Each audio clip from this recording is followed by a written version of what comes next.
Wir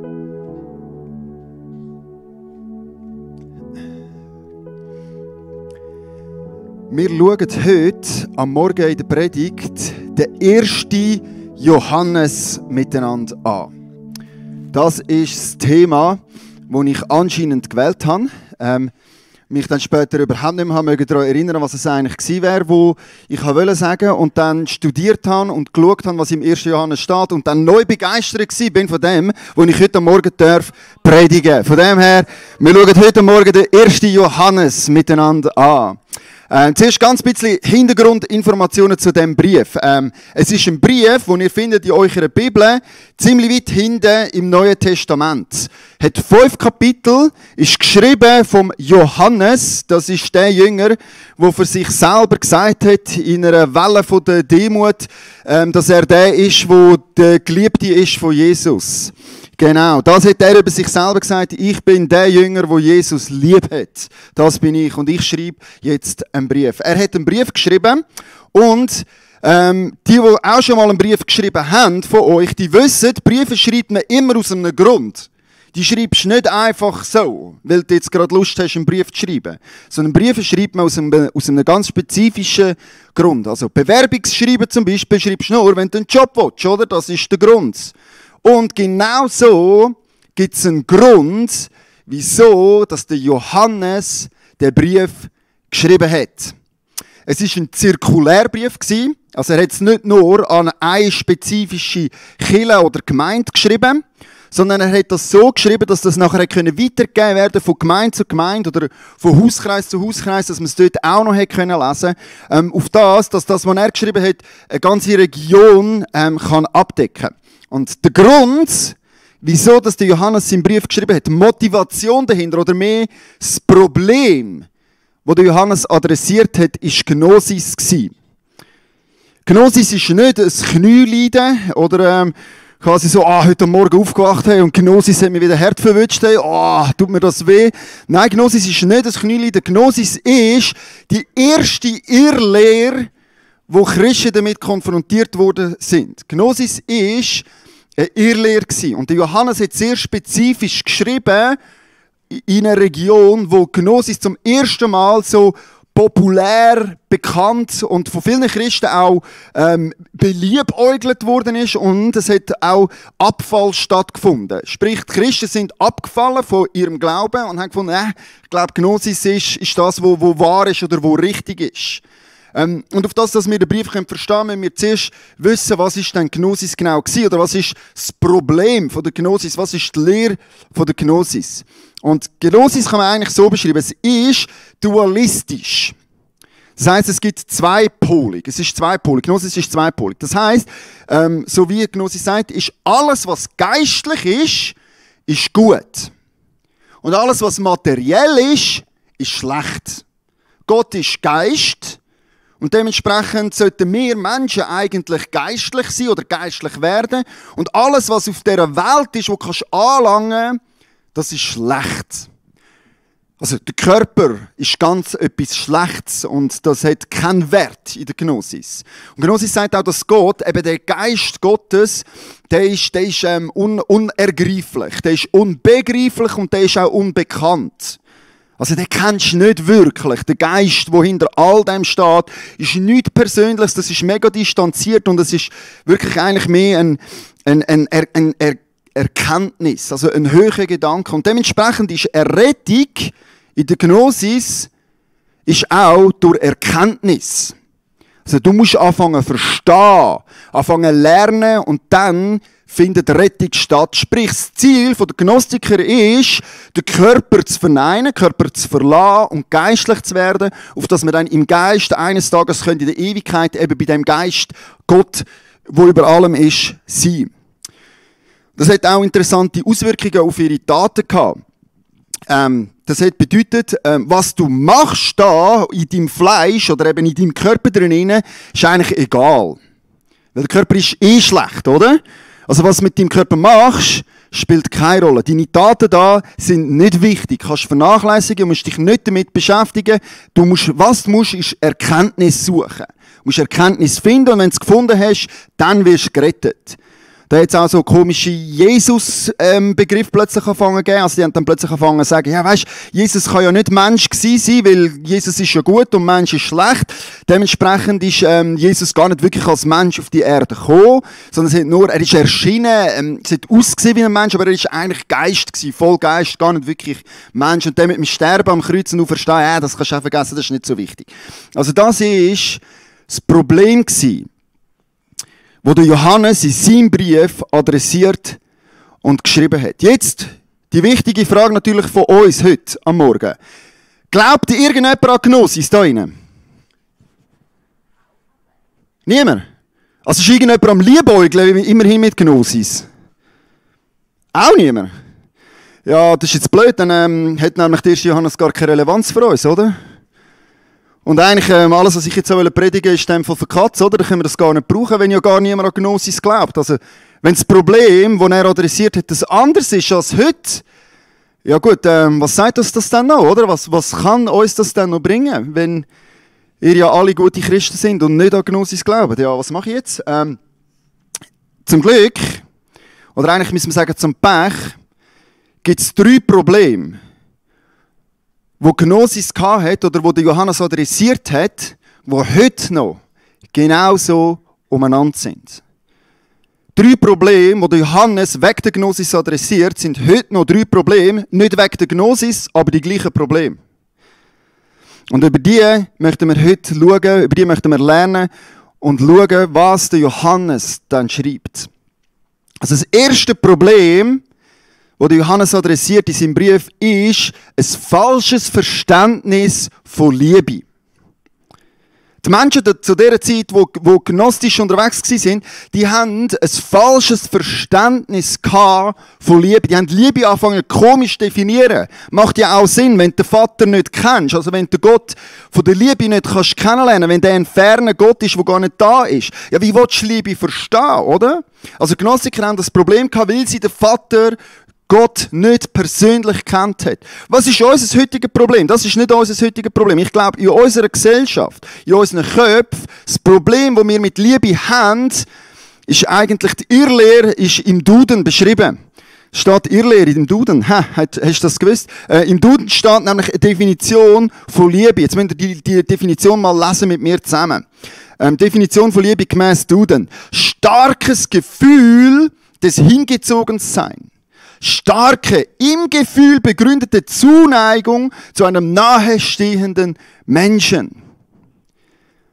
Und ich glaube, das erfasst das Problem von unserem Verständnis von Liebe ziemlich gut.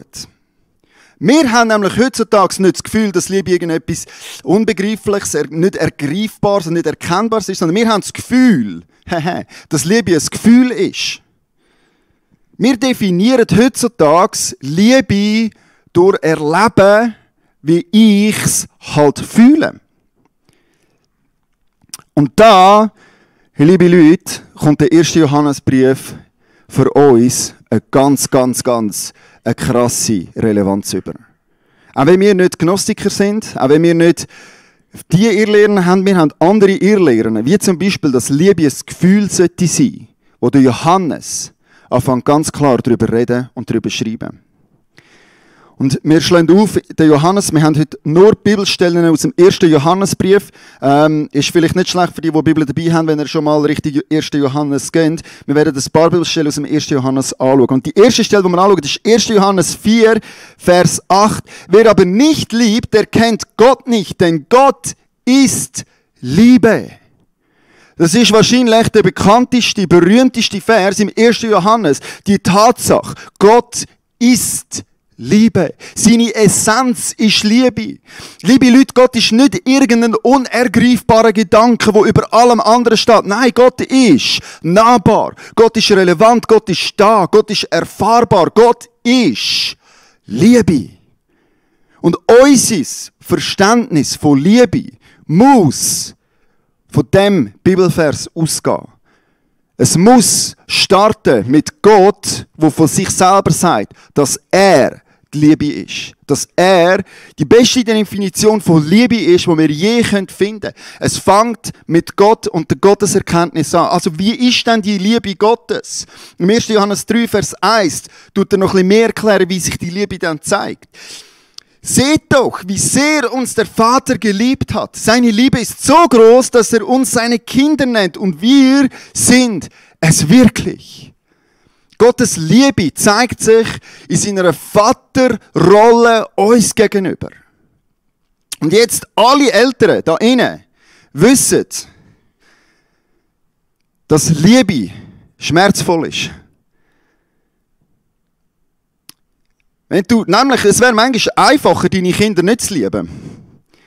Wenn sie wieder dumme Entscheidungen treffen, wenn sie sich in Sackgassen manövrieren, wenn sie sich mit ihrem Verhalten selber Schmerzen zubereiten und du stehst da und denkst einfach, Mann, bist du ein Idiot? Wieso machst du das? Und als Eltern leidest du mit deinen Kindern mit.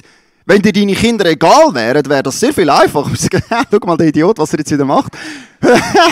Irgendwann merkt er dann schon, dass das eine dumme Idee war, weißt du? Schau, jetzt hat er sich weggemacht. Nein, Mann, ist das ein Idiot, oder? Wäre so viel einfacher, zum Älteren sein, wenn du deine Kinder nicht lieben würdest. Liebe macht weh. Liebe bedeutet,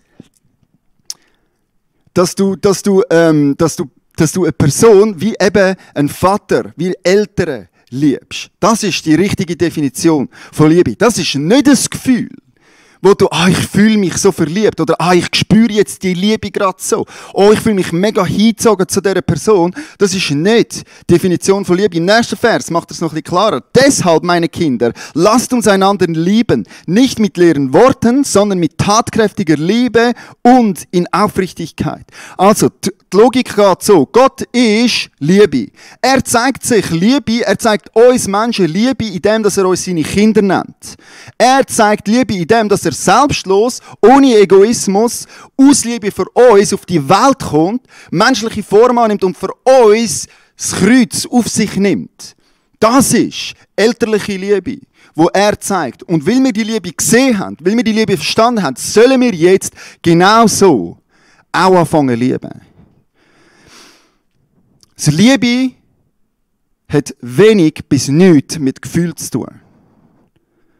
Und ich glaube, ich möchte das ganz, ganz bewusst heute Morgen hervorheben. Für alle die von euch, die auf der Suche sind nach Liebe, die liebevolle Beziehungen möchten haben, die ein Partner sich wünschen. Ich möchte dir heute Morgen aus der Bibel zusprechen, lass dich nicht irreführen von der Suche nach Gefühl oder von der Definition von dieser Welt von Liebe. Liebe ist nicht primär ein Gefühl. Liebe ist die Entscheidung, eine Brücke zu bauen zu jemand anderem. So wie Gott sich entschieden hat, dass er uns für sich will haben. Und dass er die Distanz, die da war, überwunden hat. Und so Liebe gezeigt hat, so sollen wir in Liebe Brücken bauen zu unseren Mitmenschen. Also wenn du auf der Suche bist nach Liebe, suche eine Person, die bereit ist, mit dir zusammen Brücken zu bauen. Die eine Beziehung aufbaut, die nicht basiert ist auf Gefühl, sondern auf der hingegebenen Entscheidung, eine Brücke zu bauen, die hebt. Und das absolut beste Tool, das es verfügbar gibt für Ehepaar und für ganz grundsätzlich liebevolle Beziehungen, ist die Quelle Gott selber. Wenn du die Quelle kennst, wenn du verbunden bist mit dieser Quelle, ist Liebe einfach so viel einfacher. Wir haben das gerade letzte wieder mal erleben, Dunja und ich, in unserer Beziehung drin. Wir haben vor nicht so langer Zeit wieder mal einen Streit gehabt. Das passiert nicht so mega häufig bei uns, aber das ist irgendwie gerade wieder mal so ein Moment gewesen, wo wir einfach einen mega blöden, mühsamen, lang anhaltenden Streit gehabt haben. Der hat irgendwann am 8 Uhr am Abend angefangen und am 2 Uhr in der Nacht ist es einfach immer noch nicht gut gewesen. Und es ist einfach irgendwie so, machen die das manchmal auch? Sind wir die Einzigen, die das machen? Wir sind die Einzigen, die ich halb gedacht, genau. Genau, einfach so einen Streit haben wir gehabt, weißt? Und das Interessante ist, ich könnte dir heute nicht einmal mehr sagen, was der Grund war von unserem Streit. Also, was genau wir gestritten haben, weiss ich nicht. Wenn ich müsste raten, würde ich sagen, es war wahrscheinlich Dunja, was sich irgendwie wieder völlig daneben benommen hat und, genau.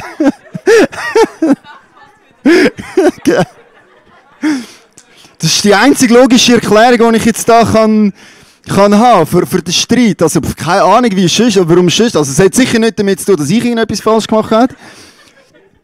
Genau. Aber, lustigerweise, den Grund kann ich dir nicht einmal mehr sagen. Wieso, dass wir gestritten haben, weiss ich nicht mehr. Ich weiss nicht mehr, über was wir gestritten haben. Aber ich möchte mich noch sehr gut daran erinnern, dass wir irgendwann schon in einem Moment waren, wo wir beide haben wollen, also dort musst du ja mal herkommen, dass wir beide wieder haben wollen, Brücken bauen.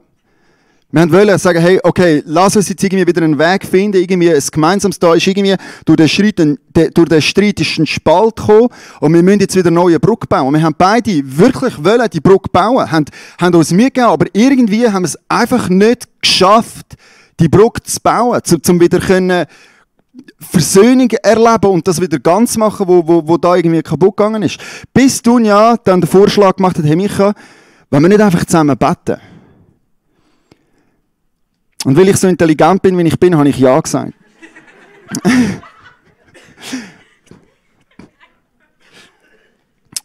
Und das Zusammenbeten ist es einfach gewesen, was uns geholfen hat. Der dämliche Streit, die Trennung, die da reingekommen ist, zu überwinden. Wir haben zusammen können miteinander zu der Quelle zurückgehen. Zu dort hergehen, wo Liebe herkommt. Nämlich von unserem himmlischen Vater, der uns lieb hat. Der für uns Brücken baut. Und dementsprechend können auch wir wieder eine Brücke bauen zu unserem Nächsten. Und können so lieben wie der Vater. Wir haben das zusammen beten. Das war es, wo die Brücke wieder ganz gemacht hat. Wir können einfach sagen, hey, danke Jesus, hast du mir die beste Frau gegeben, die es überhaupt gibt für mich. Und zurückgehen zu dem Vater, der die Quelle der Liebe ist. Also alle, die auf der Suche sind nach Liebe, suchen nicht Gefühl, sondern suchen Menschen, die bereit sind, mit euch zusammen Brücken zu bauen. Und suchen Menschen, die die Quelle der Liebe kennen. Weil dort kannst du immer wieder hergehen und dort kannst du immer wieder empfangen, was du brauchst in deiner Beziehung jetzt. Und für alle, die schon in liebevollen Beziehungen sind, lass dich nicht, los nicht auf, was die Welt sagt, dass Liebe soll sein. Man hört immer wieder Leute sagen, ja weisst du, ich spüre es halt nicht mehr, ich fühle die Liebe nicht mehr. Das ist egal, Liebe ist kein Gefühl. Liebe ist eine Entscheidung, wollen Brücken zu bauen. Hey, wenn du in einer Beziehung bist, los nicht auf die Welt, wo die Liebe definieren. Los auf die Bibel, was die Bibel sagt, dass Liebe ist. Und Liebe ist nicht egoistisch. Liebe schaut nicht auf den eigenen Vorteil. Liebe ist nicht darauf fokussiert, was ich brauche. Lass dich lehren vom Johannes, wo Liebe definiert für dich. Es zeigt sich in dieser Liebe, wo der Vater für dich und mich vorgelebt hat. Und das gilt es, nachzueifern und nachzugehen. Also das ist der erste Punkt, wo der Johannes adressiert. Fehlverständnis von Liebe. Der zweite Punkt, wo der Johannes adressiert, ist die Fehlvorstellung von der Errettung. Also, Gnostiker sagen, Errettung ist durch Erkenntnis. Das ist ihre falsche Vorstellung von Rettung. Ich glaube nicht, dass das ein Problem ist für irgendjemanden da innen heute. Ich glaube, wir sind alle so weit, wo wir sagen, nein, das ist nicht Errettung. Ich glaube, aber wir haben auch zum Teil eine Fehlvorstellung von Errettung. Und ich sage jetzt mal, die heutige, ich sage nicht Irrlehre, es ist nämlich nicht komplett falsch, es ist einfach nicht alles. Wir haben häufig das Gefühl, oder lehren heutzutage, dass Errettung ein Ticket lösen ist in den Himmel. Quasi, wer ist errettet? Ja, es sind alle die errettet, die ein Übergabegebet gebetet haben. Die mal irgendeinen gebetet haben, ja Jesus, ich will zu dir in den Himmel kommen. Das sind die gerettet sind. Und das ist nicht komplett falsch, da ist Wahrheit drin, ja, das stimmt, aber Rettung ist nicht einfach nur ein Ticket in den Himmel lösen. Bei Errettung nach Johannes geht es nämlich um so viel mehr. Rettung geht viel, viel tiefer als einfach nur ein Übergabegebet beten. Ich möchte mit euch anschauen, 1. Johannes 5, Vers 1 bis 5. Dort erklärt Johannes nochmal einiges, zwar der Gnostiker, die das Gefühl haben, durch Erkenntnis erlebst du Errettung, aber ich möchte das Gleiche für uns nehmen, die heute vielleicht das Gefühl haben, ja, durch ein Übergabegebet, das ist Errettung.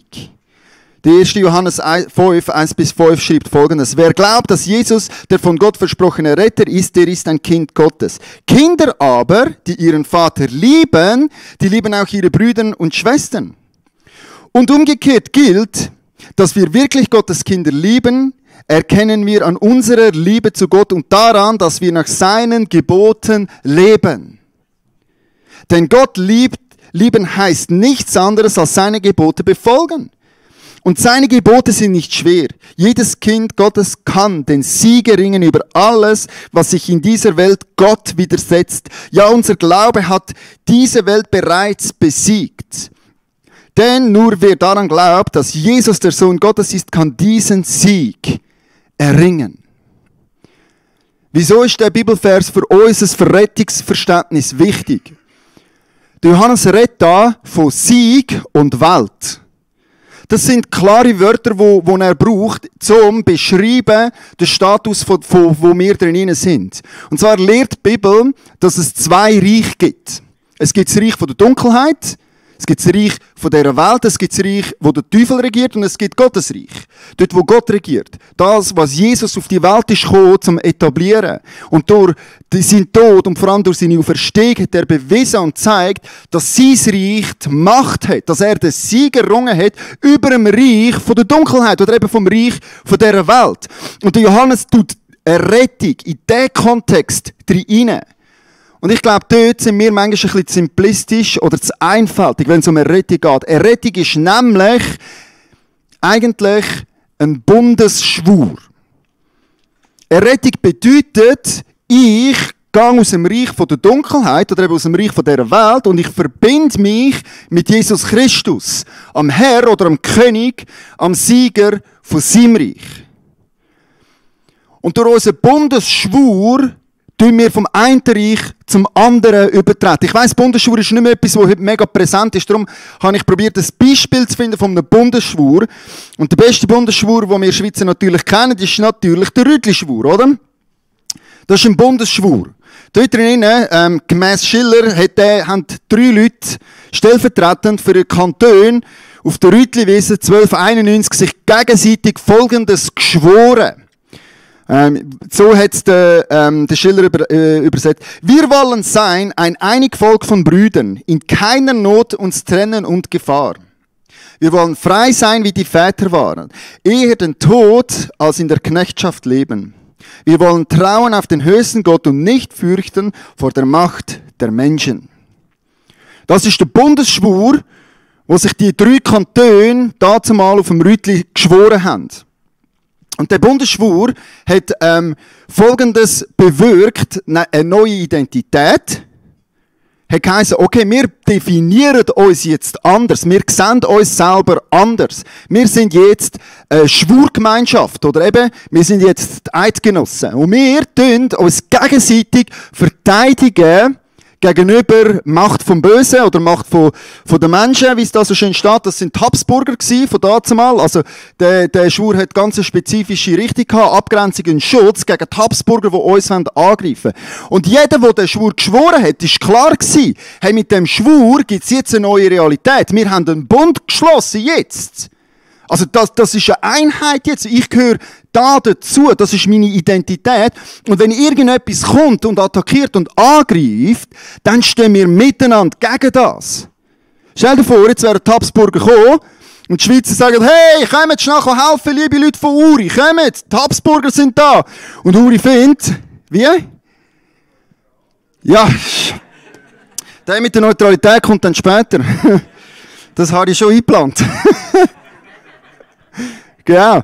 Sagt Uri, heute habe ich eigentlich nicht so mega Bock, ich könnte selber schauen, gell? Die schaffen das schon und nein, ich will jetzt lieber nicht an die Front gehen und nein, wir leben, Rettung ist ja gut und schön und alles, aber ich möchte da jetzt nicht wirklich voll dazugehören. Also wenn ihr uns verteidigt, dann sind wir natürlich dabei, aber wenn ich dann sollte Teil sein von euch, dann lieber nicht, oder? Also, nein. Gar nicht. Das ist ein Bundesschwur.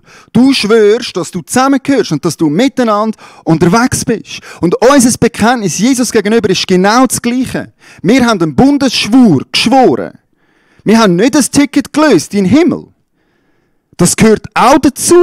Das ist Teil von dem neuen Bund. Aber der Bund bedeutet, ich gehöre jetzt zu dem Reich und nicht zu dem Reich.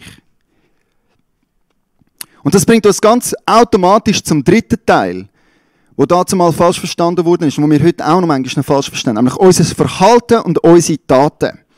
Gnostiker sagen, unser Verhalten und unsere Taten, die spielen keine Rolle. Die machen keinen Unterschied und ja, eben, der Körper ist sowieso schlecht, kannst machen mit dem, was du willst, und das hat keine Konsequenzen. Unser falsches Verständnis heutzutage ist, wenn wir einfach ein Ticket in den Himmel lösen, dann ist Heiligung optional. Das ist ja dann immer so mega mühsam als Pastor, wenn du erklären musst, ja, ihr seid zwar alle gerettet, aber hey, ihr solltet gleich irgendwie noch probieren, so zu leben, wie Gott es gesagt hat, oder? Worauf dann jeder findet, warum? Ich komme ja in den Himmel, oder? Ist ja jetzt geregelt, das haben wir geregelt. Warum genau sollte ich mein Verhalten ändern? Warum genau sollte ich jetzt so leben, wie Jesus sagt? Also, ich komme ja in den Himmel, oder? Und dann bist du als Theologe da und sagst, ja schon, aber eigentlich irgendwie gleich, ja. Mann, nein, also, mal, du kommst in den Himmel, aber nein, deine Taten sind nicht egal, oder? Und dann kommen wir mega in Clinch, wie Heiligung genau soll funktionieren. Wenn wir aber einen Bundesschwur geschworen haben, dann bedeutet das, dass wir jetzt zum Herrschaftsgebiet von Jesus gehören. Dass wir jetzt Teil sind von seinem Reich. Und in seinem Reich gibt es genauso Gebote und Gesetze zum Befolgen. Oder mal anders gesagt, was ist eben ein Bundespartner wert, wenn der Bundespartner sich einen Dreck kümmert, um was er geschworen hat? Wenn er nicht bereit ist, am Herr Folge zu leisten. Was ist unser Bekenntnis wert, wenn uns der Herr ruft und wir nicht kommen? Was zählt schon? Wenn er sagt, hey, jetzt gehen wir an die Front, jetzt kämpfen wir. Und wir finden, lieber nicht.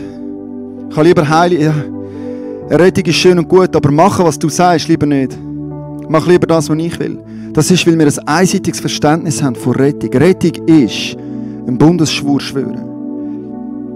1. Johannes 5, 18, Vers 21 sagt, wir wissen, wer ein Kind Gottes ist, der sündigt nicht, weil der Sohn Gottes ihn bewahrt. Darum kann der Teufel ihm nichts anhaben. Wir wissen auch, dass wir zu Gott gehören, auch wenn die ganze Welt um uns herum vom Teufel beherrscht wird. Das ist wieder das mit den zwei Reichen. Wir gehören jetzt zum anderen Reich. Und wir wissen, der Sohn Gottes ist zu uns gekommen, damit wir durch ihn Gott erkennen lernen, der die Wahrheit ist.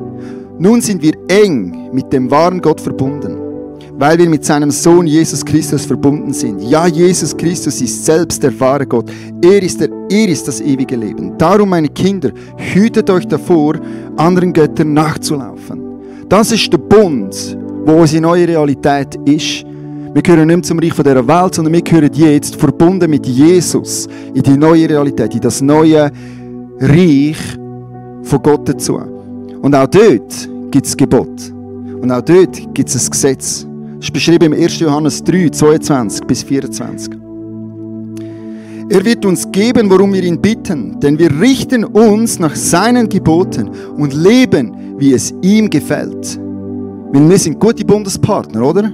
Wir machen das, was der König und der Herrscher in dem Reich sagt. Und so lautet Gottes Gebot. Wir sollen an seinen Sohn Jesus Christus glauben und einander so lieben, wie Christus es uns aufgetragen hat. Wer sich an seine Gebote hält, der bleibt mit Gott verbunden und Gott mit ihm. Wir wissen, dass Gott in uns lebt. Das bestätigt uns der Geist, den er uns geschenkt hat. Das ist unsere neue Realität. Wenn wir Rettung als Bundesschwur betrachten, dann sind unsere Taten automatisch ein Ausdruck von unserer Bundestreue. Oder anders gesagt, wenn wir ins Reich von Gott kommen, dann sind unsere Gebote, nach denen wir leben sollen, die er uns gibt. Und er sagt, liebet so, wie der Vater euch geliebt hat.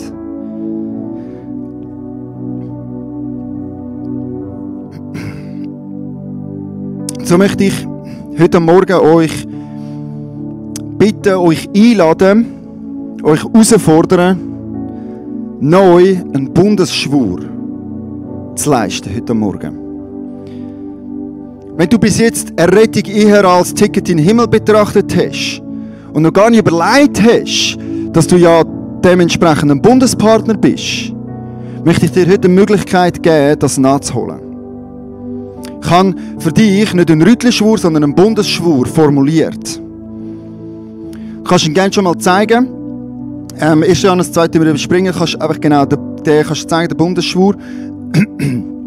Kannst schon mal lesen jetzt.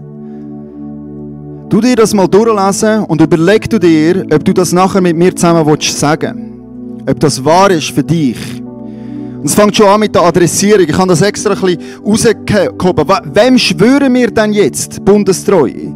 Wir schwören das Herr Jesus Christus. Herr, weil er eben der Herrscher ist. Wir anerkennen ihn als Herrscher. Und das bedeutet, wenn er uns an die Front ruft, dann gehen wir an die Front.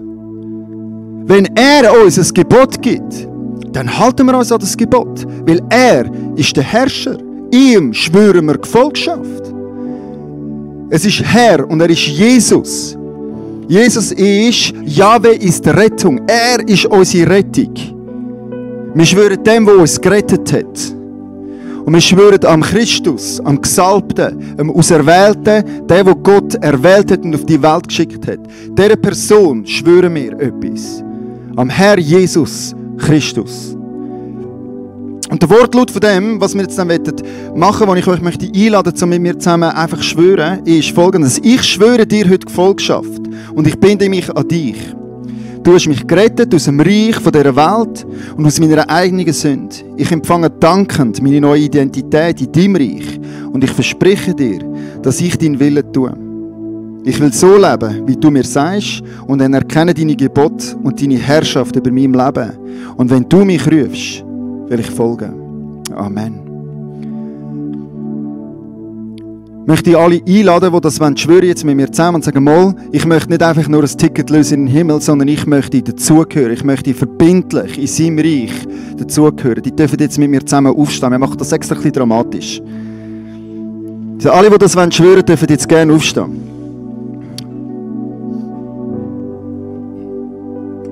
Wir tun es jetzt dann auch miteinander laut sagen. Du darfst schon mal deine rechte Hand auf dein Herz legen. Rechts, genau. Und wir tun jetzt alle miteinander laut bekennen, dass wir zu ihm gehören. Sind wir ready? Also dann lass uns miteinander sagen. Herr Jesus Christus, ich schwöre dir heute Gefolgschaft und binde mich an dich. Du hast mich errettet aus dem Reich von dieser Welt und aus meiner eigenen Sünde. Ich empfange dankend meine neue Identität in deinem Reich und ich verspreche dir, dass ich deinen Willen will tun. Ich will so leben, wie du mir sagst und anerkenne deine Gebote und deine Herrschaft über meinem Leben. Und wenn du mich rufst, will ich folgen. Amen. Amen. Willkommen im neuen Reich. Ihr seid jetzt alle Bundespartner von unserem guten Vater im Himmel. Dürft ihr euch selber mal einen Applaus geben? Und ihr dürft natürlich gerne wieder sitzen.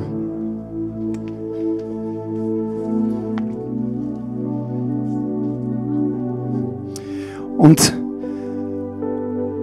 das Schöne ist, wir dürfen jetzt dann gerade miteinander den neuen Bund feiern. Wir werden nämlich jetzt miteinander Zeit haben von der Anbetung und vom gemeinsamen Abendmahl einnehmen. Und das Abendmahl symbolisiert genau den Bund, den wir geschlossen haben. Ich darf vorlesen Lukas 22. Ab Vers 19.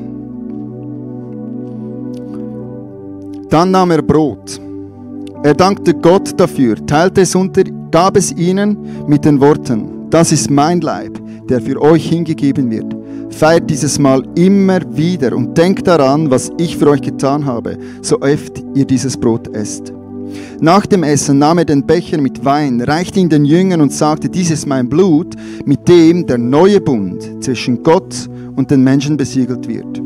Es wird für euch zur Vergebung der Sünden vergossen. Jetzt dürfen wir dann gerade miteinander den Bund feiern. Und der Grund für den Bund ist Jesus. Dass er sein Leib gebrochen hat. Dass er sein Blut vergossen hat. Dass er den Tod besiegt hat und uns einen Weg bereitet hat in sein Reich. Und dass wir dürfen mit ihm verbunden sein. Ich darf euch jetzt gerade einladen, während dem Lobpreis das Abendmahl zu feiern. Die Band darf sich gerne schon parat machen. Ich möchte jetzt einfach zuerst stellvertretend das Brot und den Wein nehmen. und Jesus Danke sagen, für was er am Kreuz da hat. Dass er einen neuen Bund ermöglicht hat zwischen Gott und den Menschen. Jesus Christus, wir danken dir von ganzem Herzen, dass du dein Leib zerbrochen hast, dass du den Preis gezahlt hast. Für unsere Schuld hast du auf dich genommen. Ich danke dir von ganzem Herzen, dass du dein Blut vergossen hast, mit dem der neue Bund besiegelt wird, wo wir teilhaben drin, wo wir Partner sein von dir und deinem Reich, Jesus. Merci vielmals, dass wir heute den Bund mit dir feiern und in dieser Realität leben, Jesus. Dir gehört alle Ehre. Amen. Amen. So, lass uns jetzt bereit machen für die Zeit vom Lobpreis. Wir dürfen jetzt gerne alle zusammen aufstehen.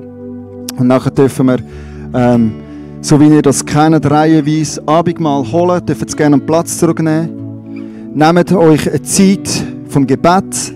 Dankt Jesus in euch ein eigenes Wort, für was er getan hat mit euch. Und feiert den Bund, den er geschlossen hat.